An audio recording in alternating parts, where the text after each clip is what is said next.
신약성경 디모데후서 3장 15절 한 절 말씀입니다. 다 같이 한 목소리로 읽도록 하겠습니다. 디모데후서 3장 15절 다 같이 읽겠습니다. 또 어려서부터 성경을 알았나니 성경은 능히 너로 하여금 그리스도 예수 안에 있는 믿음으로 말미암아 구원에 이르는 지혜가 있게 하느니라. 아멘. 여러분, 오늘부터 우리 교리대학 2기가 시작됩니다. 오후 예배 시간에는 교리 설교를 하겠습니다. 그 교리대학의 그 순서로 좀 맞추어서 젊은 청년들과 함께는 또 공부를 하고, 우리 어른들은 제가 준비한 설교로 함께 배우려고 합니다. 교리는 신앙의 뼈대를 세우고 교회의 울타리를 튼튼하게 하고 성도답게 믿고 성도답게 살도록 안내하는 표지판과 같다라고 말씀드렸습니다.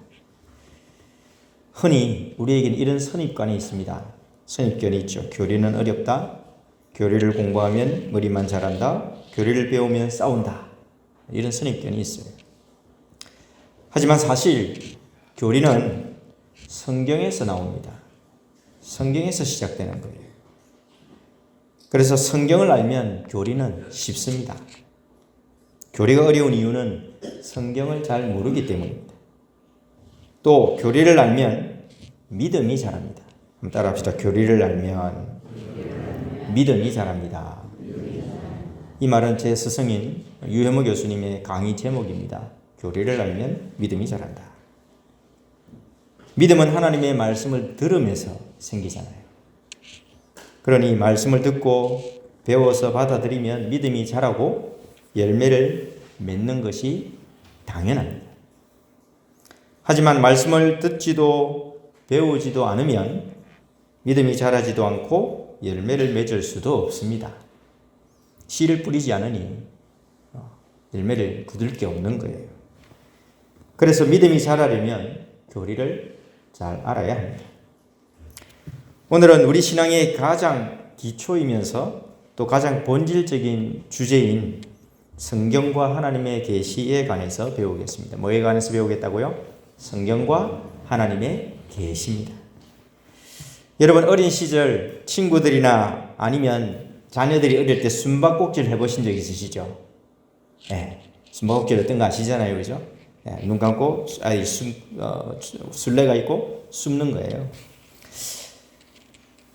숨바꼭질의 재미는 잘 숨는 겁니다. 그죠? 꼭꼭 숨어라 머리카락 보인다. 그죠? 예, 그렇게 하면서 숨는데, 하지만 부모들은 자녀들과 숨바꼭질할 때 좀 다릅니다.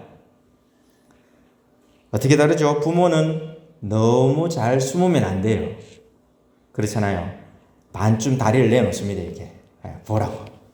그죠? 일부러 막 소리도 내고요. 다른 데 가면 부식거리는 그런 표시를 내면서 내가 여기 있다고 나 잡아보라고, 나를 좀 보라고, 나 여기 있다고 막 신호를 보내잖아요.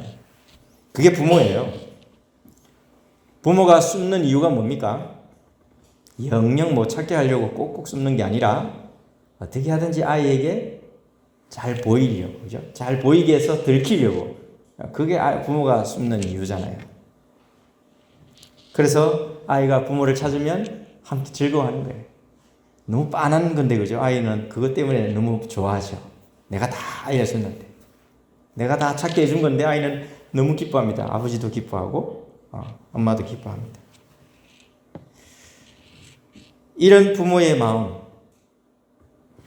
아이에게 자신을 보여줘서 함께 즐거워하는 마음이 바로 하나님 아버지의 마음과도 같다는 거예요. 우리를 창조하신 하나님 아버지의 마음, 바로 자신을 꽁꽁 숨기시는 분이 아니라 자기를 보여주고 싶어 하시고 알려주고 싶어 하시고 만나고 싶고, 그래서 어떻게 하든지 하나님께서 계속 우리에게 찾아오시는 거예요. 이렇게 우리에게 자신을 보여주고 싶고 알려주고 싶은 하나님을 바로 계시의 하나님이라고 말합니다. 따라합시다. 계시의 하나님. 발음을 좀 잘 하셔야 됩니다. 계시의 하나님입니다. 계시의 하나님. 계시하시는, 보여주시는 하나님입니다. 보여주시는 하나님. 인간이 무한하신 하나님을 스스로 알 수 없습니다. 그래서 하나님은 우리 수준까지 낮아지셔서 하나님 자신을 알려주시고 보여주십니다. 이것을 어려운 말로 계시라고 부릅니다. 계시. 오늘 읽은 디모데후서 3장 15절은 이렇게 얘기합니다. 우리 본문을 다시 한번 읽어볼까요? 함께 읽습니다. 또 어려서부터 성경을 알았나니 성경은 능히 너로 하여금 그리스도 예수 안에 있는 믿음으로 말미암아 구원에 이르는 지혜가 있게 하느니라. 아멘. 오늘 이 말씀을 근거로 성경은 하나님을 알고 구원에 이르는 지혜의 셈입니다 라는 주제로 설교하도록 하겠습니다. 따라합시다. 성경은 하나님을 알고 구원에 이르는 지혜의 셈입니다.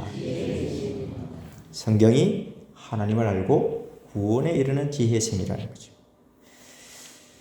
하나님께서 어떻게 우리에게 자신을 보여주시고 알려주시는지, 그리고 그것을 통해서 우리는 어떻게 구원을 받는지 오늘 4가지로 설명해 드릴게요. 첫 번째, 계시의 주도권은 전적으로 하나님께 있다입니다. 따라합시다. 계시의 주도권은 전적으로 하나님께 있습니다. 무슨 말입니까? 계시의 주도권. 계시를 보여주시는 것, 알려주시는 것, 들려주시는 것은 누구 손에 달렸다고요? 하나님께 달렸다는 거예요. 내가 보고 싶다고 볼 수 있는 게 아니라 이 말입니다. 하나님은 하나님께서 원하시는 때에 하나님께서 원하시는 방식으로 사람을 찾아오십니다. 우리가 예수님 믿었던 방식 한번 생각해 보세요. 내가 언제부터 하나님을 믿었지? 내가 어떻게 하나님을 발견했지? 다 다를 겁니다. 근데 그게 하나님께서 정하신 방식이에요. 계시의 주도권이 하나님께 있습니다.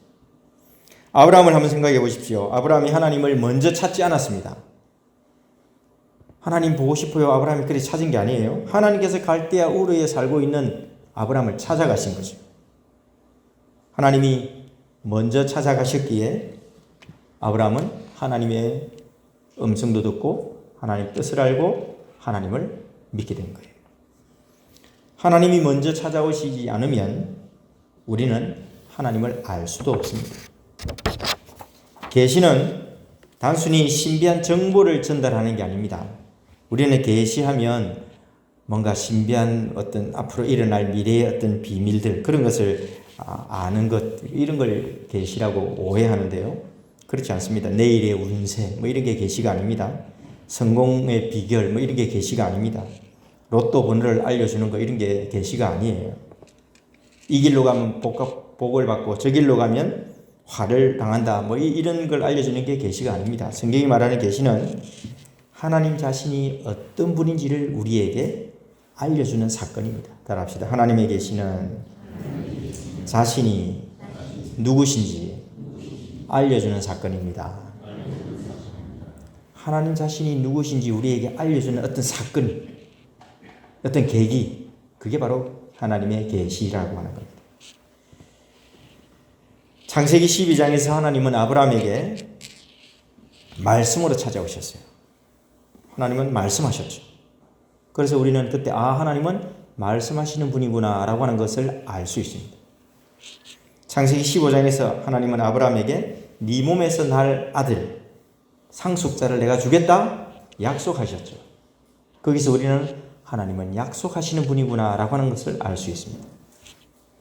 창세기 17장에서 하나님은 아브라함에게 자신을 전능한 하나님으로 소개합니다. 나는 전능한 하나님이다. 이러면서 전능하신 하나님이 하실 일이 뭐냐? 네가 100세의 아들을 낳을 것이다. 반드시 그 약속 이루어줄게 라고 말씀하시는 거예요. 하나님은 전능하시는 분인데 약속을 지키시는 일에 전능하신 분이구나. 우리는 알 수 있는 거예요. 이렇게 하나님은 자신을 보여주시고 알려주시고 들려주십니다. 나 여기 있다라고 하면서 하나님께서 자기 자신을 우리에게 알려주시는 것, 그게 바로 계시고요. 그렇게 우리에게 하나님 자신을 알려주시는 이유가 뭐냐? 목적이 뭐냐? 우리와 친밀하게 사랑의 교제를 나누기 위해서입니다. 따라합시다. 우리와 친밀하게 사랑의 교제를 나누기 위해서입니다. 우리와 친밀해지고 사랑의 교제를 나누는 거예요. 아버지와 아들, 남편과 아내, 왕과 신하로, 백성으로. 하나님과 우리가 친밀한 교제를 나누기 위해서 하나님은 우리에게 자신을 소개해 주시는 거예요. 알려주시는 거예요. 우리에게 자꾸 발견되시는 거예요. 하나님께서 먼저 찾아와서 자기를 알려주지 않으면 죄로 어두워진 우리는 하나님을 알 수 없습니다. 그래서 여러분, 이 성경을 읽고 설교를 들을 때 우리가 가져야 될 태도가 뭐냐면, 오늘 어떤 정보를 얻을까가 아니고, 오늘은 설교를 얼마나 잘하나가 아니고, 나를 만나러 오신 하나님 앞에 내가 어떻게 반응할까 하는 마음을 가져야 되는 거예요. 하나님이 어떤 분으로 나에게 찾아오시면 나는 어떻게 반응을 해야 될까? 이런 마음으로 성경을 읽고 설교를 듣는 거죠. 그게 계시를 받는 자의 올바른 태도입니다. 계시는 하나님께서 먼저 찾아오셔서 우리가 친밀하게 사귀는 사랑의 과정이라는 사실 우리가 명심해야겠습니다. 두 번째, 성경은 우리에게 우리를 구원에 이르게 하는 특별한 계시라는 겁니다. 따라합시다. 성경은 우리에게 구원에 이르는 지혜를 주는 특별한 계시입니다. 특별한 계시예요. 성경은 기록된 말씀이잖아요. 그죠? 기록된 하나님의 말씀이잖아요. 하나님께서 가장 분명하게 자기 자신을 보여주는 방식이 성경입니다. 말씀입니다. 꿈에도 나타나시고 환상 중에도 나타나시고 음성으로도 들려주시는 경우가 있지만 희미해요. 우리의 기억은 명확하지가 않잖아요. 기억하다가도 잊어버리고 기억에 왜곡도 있어요. 내가 듣고 싶고 내가 보고 싶은 것만 기억할 수가 있잖아요. 그래서 하나님은 우리의 그런 연약함을 알기 때문에 가장 확실하게 변하지 않도록 딱 하나님 자신과 구원에 이르는 지혜를 기록해 놓으셨어요. 그게 바로 성경입니다. 그래서 이걸 특별계시라고 말합니다. 특별계시. 물론 일반 계시라는 것도 있어요. 아까 말씀드린 대로 여러 가지 상황들이 있지만 특별히 자연 만물을 보면서 우주를 보면서 세상에 저렇게 아름답고 광활한 이 만물을 만든 조물주가 있구나. 하나님이 계시구나. 우리는 하나님이 계시구나라고 하지만 하나님을 모르는 사람들은 피조 세계를 만든 조물주가 있구나. 하늘의 옥황상제, 바다의 여왕, 산의 산신령, 이렇게 다양하게 생각을 하는 거죠. 죄인이라서, 타락한 인간이라서 하나님을 알 수 있도록 자연 만물에 하나님 자신을 소개해 놓으셨지만 사람이 다 타락해서 각자 좋은 그림을 그리는 거예요. 하나님은 옥황상제일 거야. 하나님은 여왕일 거야. 하나님은 산신령과 같을 거야. 이런 식의 사람이 착각해서 하나님을 자기 마음대로 생각하는 거죠. 그렇게 착각하지 말라고 하나님은 특별히 성경을 통해서 자신을 가장 분명하게 알려주십니다. 그것이 바로 성경이에요. 그래서 하나님은 이 성경이라는 안경을 우리에게 주셨어요. 그냥 보면 하나님이 희미하게 보입니다. 산신령 같아 보이기도 하고 옥황상제 같아 보이기도 하지만 성경이라는 이 안경을 딱 쓰고 보면 다 하나님이 만드셨구나. 하늘도 땅도 바다도 다 하나님께서 통치하시는구나. 내 인생도 하나님이 다스리는구나. 성경이라고 하는 안경을 딱 쓰고 보면 그게 보이는 거예요. 그런 관점으로 디모데후서 3장 15절 다시 한번 읽어볼게요. 3장 15절 함께 읽습니다. 또 어려서부터 성경을 알았나니 성경은 능히 너로 하여금 그리스도 예수 안에 있는 믿음으로 말미암아 구원에 이르는 지혜가 있게 하느니라. 아멘. 성경이 어떤 책인지 여러분 더 선명하게 들리시죠? 바로 그런 겁니다. 성경은 우리를 그리스도 예수 안에 있는 믿음으로 말미암아 구원에 이르도록 지혜를 주는 계시라는 것. 성경은 우리가 누군지, 하나님이 어떤 분인지, 죄인인 우리가 어떻게 하나님을 믿고 구원 얻게 되는지 구체적이고 분명하게 가르쳐주는 구원의 등불, 우리 인생의 내비게이션, 나침판과 같은 겁니다. 여러분, 세상에 있는 많은 책들, 우리에게 지식을 줍니다. 좋은 지식을 주죠. 성경은 생명을 줍니다. 따라합시다. 성경은 생명을 줍니다. 그래서 생명의 양식이라고 말하잖아요. 성경을 통해서 우리는 생명을 얻습니다. 성경은 우리를 하나님의 사람으로 온전하게 하고 모든 선한 일을 행할 능력을 갖추게 하는 특별한 하나님의 선물입니다. 세 번째, 구원은 성경을 통해 하나님을 아는 것입니다. 따라합시다. 구원은 성경을 통해 하나님을 아는 겁니다. 여러분, 구원 이러면 죄에서 건짐받아서 천국 가는 거 맞습니다. 그런데 그건 아주 좁은 의미의 구원이에요. 구원은 하나님을 아는 겁니다. 성경을 통해서 하나님을 아는 거예요. 여기서 알다라는 말은 지식 정보를 습득하는 게 아닙니다. 하나님을 안다는 말이 인격적이고 경험적으로 사귀고 친밀해지는 관계를 맺어가는 거예요. 그냥 하나님은 내가 빌면 지극정성으로 빌면 내 비는 것을 소원을 들어주는 신이 아니잖아요. 우리는 하나님을 누구라고 부르죠? 아버지라고 부르죠. 이 관계예요. 관계. 성경을 통해서 우리가 하나님의 아버지가 되신다는 것, 나는 그분의 자녀이라는 것을 알게 되죠. 이게 구원입니다. 아버지와 자녀의 관계가 우리가 형성되어 있어요. 그래서 하나님은 아버지로서 우리에게 베풀어 주시고 우리는 자녀로서 사는 거예요. 구원을 누리는 거예요. 구원받은 자로 사는 거예요. 그게. 요한복음 17장 3절에 이렇게 되어 있습니다. 요한복음 17장 3절 다 같이 읽습니다. 영생은 그가 보내신 자 예수 그리스도를 아는 것이다. 보십시오. 영생, 구원, 하나님과 예수님을 아는 것이라고 되어 있어요. 아는 것. 그냥 지식이 아닙니다. 죽어서 가는 천국, 그 정도가 영생이 아니에요. 지금 여기서부터, 지금 이 땅에서부터 우리는 하나님을 알고 하나님과 친밀하게 교제하고 서로 사랑하고 또 사랑을 받으면서 사는 거예요. 그게 하나님을 아는 거고 그게 영생을 누리는 겁니다. 그런데 이런 영생도 보세요. 계시가 없으면 우리는 아무것도 없어요. 이 계시를 통해서 이렇게 알려주시니 그런 거구나. 우리는 알고 깨닫는 거죠. 계시가 없으면 구원도 없습니다. 하나님이 누구신지 모른 채 하나님과 관계를 맺을 수 없습니다. 그러니 그냥 산신령 앞에 빌고 바다 용왕한테 빌고 옥황상제한테 비는 거예요. 계시가 없으니 하나님이 어떤 분인지 모르니 하나님을 알 수가 없습니다. 우리가 매일 성경을 묵상하는 이유가 더 많은 성경 지식을 쌓기 위해서가 아니고요. 하나님을 더 깊이 더 많이 알고 더 사랑하기 위해서예요. 그것 때문에 성경을 읽는 겁니다. 하나님 더 사랑하는 거예요. 사랑하는 사람 또 보고 싶잖아요.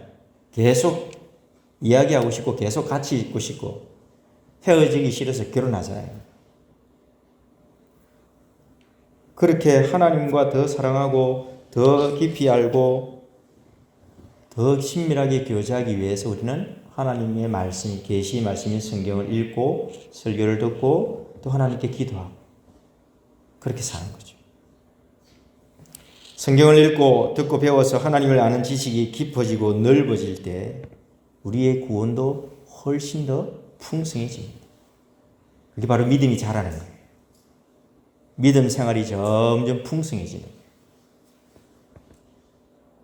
일주일에 한 번 밥 먹는 사람하고 일주일 내내 세 끼 밥을 다 먹는 사람하고 삶의 이 건강 상태든 삶의 질이 다르겠죠. 하나님과의 교제도 마찬가지입니다. 일주일에 한 번만 예배드리고 일주일에 한 번만 성경 읽고 기도하는 사람하고 매일 성경 읽고 매일 기도하는 사람하고 영적인 건강 상태며 하나님과의 이 사랑의 교제가 깊이가 다를 수밖에 없어요. 성경을 통해서 하나님을 알고 또 더 깊이 더 넓게 더 사랑하며 사는 것. 이게 정말 구원받은 영생을 누리는 성도의 삶의 모습입니다. 그러니 여러분 성경 매일 읽으세요. 그러니 여러분 설교를 경청하세요. 또 듣고 또 들으세요. 그래야 믿음이 자라고 구원의 감격과 기쁨을 누릴 수 있습니다.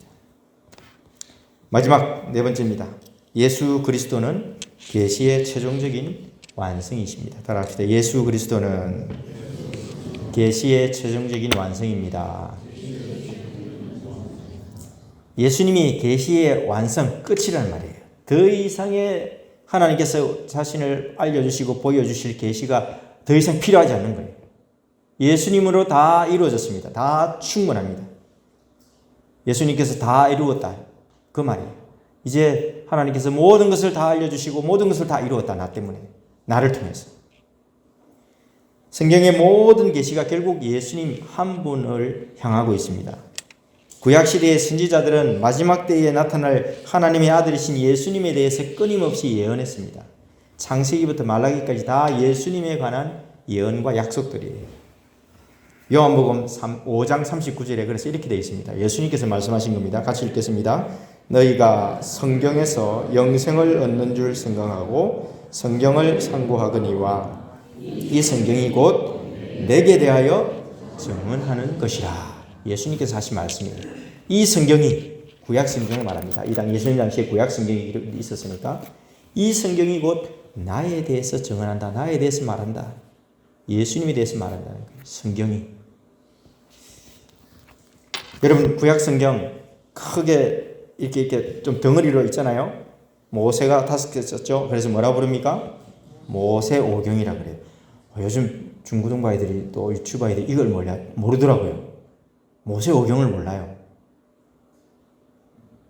참 목사로서 죄송합니다. 주일학교 아이들이 중고등부 아이들이 이걸 가르쳤는데 뭐 까먹은 거겠죠. 네. 모세오경이 뭔지 몰라요. 그 다음 모세 구약의 오경 말고 또 뭐 있습니까? 역사를 기록한 역사서도 있고요. 또 시편과 같은 시가서도 있고 또 예언자들 선지자들이 적은 선지서 예언서도 있잖아요. 이게 구약 성경입니다. 모세오경, 율법서, 역사서, 시가서, 선지서. 이게 구약 성경이에요. 이 모든 것들이 다 누구를 예언한다고요? 예수님에 관한 거예요. 예수님에 관한. 예수님은 하나님의 말씀 그 자체이시고 또 보이지 않는 하나님의 형상이십니다. 그래서 예수님을 본 사람은 하나님을 본 것과 똑같아요. 예수님 그렇게 말씀하셨잖아요. 나를 본 자는 아버지를 보았다. 그렇게 말씀하셨어요. 여러분 예수님은 계시의 마침표이자 결정체입니다. 결정판입니다. 마지막. 더 이상 없어요. 예수님을 통하지 않고서는 하나님을 온전히 알 수도 없고 예수님을 통하지 않고서는 구원을 얻을 수 없습니다. 그래서 예수님은 내가 곧 길이요 진리요 생명이다라고 했죠. 예수님이 마지막이자 유일한 또 최종적인 완성의 길입니다. 성령 하나님은 우리가 이 성경을 읽을 때 역사하셔가지고 그 기록된 말씀을 통해서 예수님을 알게 하고 하나님 아버지를 만나게 하고 믿게 하고 그래서 우리가 영생을 누리도록 성령 하나님께서 일하십니다. 성령은 혼자 일하시는 게 아니라 말씀과 함께 말씀을 통해서 우리가 하나님이 누군지 예수님이 누군지 알고 믿게 하십니다. 마무리하겠습니다. 사랑하는 성도 여러분, 하나님은 지금도 성경을 통해서 우리에게 나 여기 있다. 내가 너를 사랑한다. 나와 함께 교제하자. 라고 끊임없이 찾아오시고 끊임없이 말씀하십니다. 하나님의 뜻은 신비한 환상이나 우연한 사건 속에 숨겨져 있는 게 아니라 바로 기록된 하나님의 말씀, 우리 손에 들려져 있는 이 성경 속에 하나님의 뜻이 다 담겨져 있습니다. 우리가 알고 믿어야 할 모든 계시의 내용들이 여기에 다 기록되어져 있습니다. 그러니 이번 한 주간 여러분 하나님의 말씀인 성경을 읽고 듣고 공부하실 때 우리를 찾아오시는 그 하나님을 성경 속에서 만나시길 바랍니다. 요즘 어떠세요? 나는 하나님과 친밀한 교제를 나누고 계십니까? 얼마나 하나님과 요즘 가까이 지내십니까? 혹시 성경을 멀리하고 하나님도 멀리하고 그렇게 살지는 않습니까? 나는 성경을 읽을 때 지식을 얻으려 합니까? 아니면 사랑하는 하나님을 만나려고 합니까? 내 삶의 모든 문제에 대한 답을 예수님 안에서 찾으려고 합니까? 아니면 내 힘으로 해보려고 합니까? 이번 한 주간 성경을 통해서 하나님을 만나고 하나님의 뜻을 깨닫고 주님과 동행하고 주님과 교제하는 기쁨과 즐거움, 그 감격, 그 구원의 기쁨 풍성하게 누리시는 저와 여러분, 우리 조국의 모든 성도들 되시기를 주님의 이름으로 축복합니다. 아멘. 이 말씀을